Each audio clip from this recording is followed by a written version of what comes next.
Baik, Assalamualaikum warahmatullahi wabarakatuh. Bertemu lagi dalam pembelajaran IPA kali ini. Kita akan belajar mengenai klasifikasi materi. Nantinya kita akan belajar mengenai zat padat, zat cair, dan zat gas. Lalu pertemuan selanjutnya kita akan membahas mengenai unsur senyawa dan campuran, sifat fisika dan kimia, perubahan fisika dan kimia, dan asam, basa, dan garam. Baik, untuk pertemuan kali ini kita akan membahas mengenai zat padat, cair, dan gas, dilanjutkan dengan klasifikasi massa jenis zat. Setiap saat kita selalu bernapas, baik di waktu terjaga maupun pada saat kita tidur. Nah, oksigen yang kita butuhkan untuk bernapas terdapat di udara. Nah, kita tidak mengalami kesulitan pada saat menghirup udara. Pada saat kita berjalan, kita juga dapat menembus udara. Tetapi ketika kita berjalan dan terhalang oleh tembok, kita tidak dapat menembusnya. Mengapa demikian? Tentu ada sifat zat yang berbeda. Bagaimana sifat zat padat, zat gas, dan zat cair? Mari kita lihat berikut. Sebuah kasus batu yang ada di dalam gelas kemudian dijatuhkan di atas meja. Maka bentuknya tetap dan permukaannya juga tetap. Partikel-partikel pada batu tersebut tidak terpisah walaupun tempatnya berubah. Mengapa hal itu terjadi? Nah, hal itu terjadi karena susunan partikel batu sangat rapat dengan gaya tarik partikel-partikel yang sangat kuat. Untuk memisahkan partikel pada batu tersebut diperlukan gaya yang sangat besar. Misalnya menggunakan palu yang besar.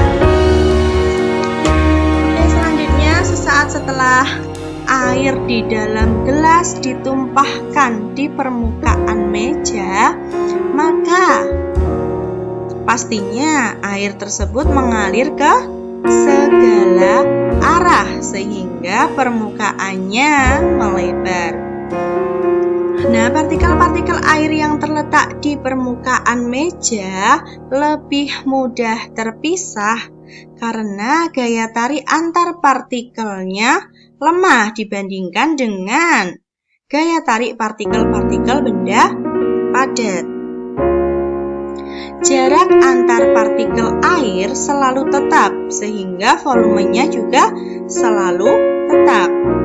Air yang berada di permukaan meja mudah mengalir ke segala arah disebabkan gerak partikel-partikel air lebih bebas daripada partikel zat padat.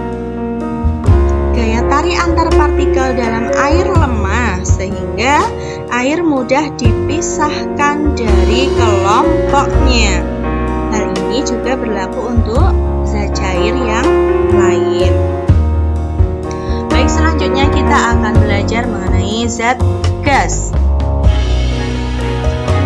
Nah, ketika anak-anak menghirup udara pernapasan, tentu anak-anak tidak merasa kesulitan karena udara dengan mudah dapat masuk dan keluar dari saluran pernapasan. Hal tersebut membuktikan bahwa partikel-partikel gas dapat bergerak lebih bebas dan cepat daripada partikel zat padat dan zat cair. Dapat kita ketahui bahwa jarak antar partikel pada gas udara pernafasan kita tadi sangat renggang sehingga volumenya mudah berubah sesuai dengan wadah yang ditempati oleh gas. Akibatnya apa? Gas tersebut mudah mengalir. gaya tarik antar partikel dalam gas juga sangat lemah, sehingga gas tersebut mudah ditembus. Baik, sudah paham anak-anak? Mari kita lanjutkan. Baik, sebelumnya Bu Diana akan sedikit merangkum untuk sifat-sifat zat padat, cair, dan gas.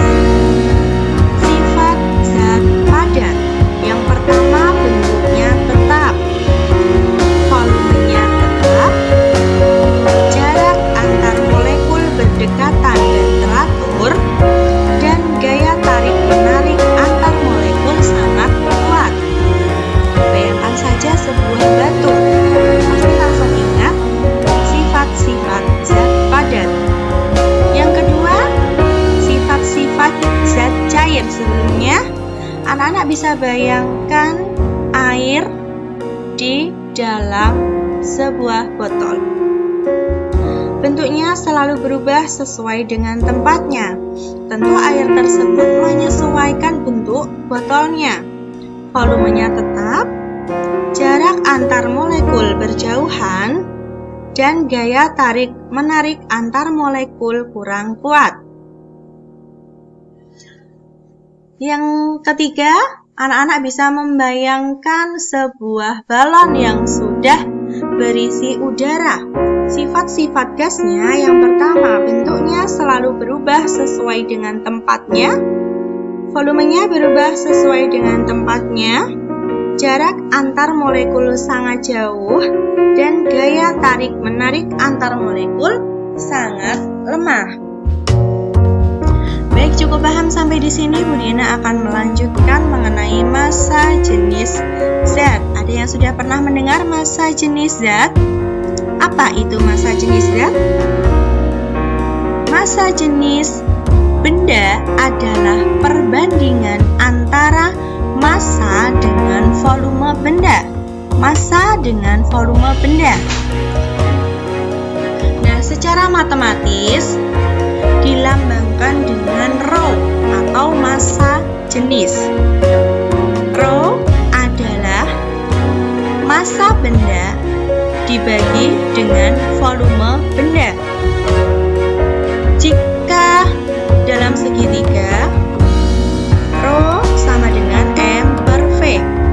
Jika kita mencari volume benda, maka tinggal membagi saja massa dibagi dengan rho. Jika kita mencari massa benda, tinggal massa jenis benda dikalikan dengan volume benda. Baik, berikut ada sedikit tabel massa jenis berbagai zat cair. Massa jenis raksa 13.600 Joule per kilogram derajat Celcius. Massa jenis air laut 1030 Joule per kilogram derajat Celcius. Massa jenis air 1000 Joule per kilogram derajat Celcius. Massa jenis minyak tanah 800 Joule per kilogram derajat Celcius.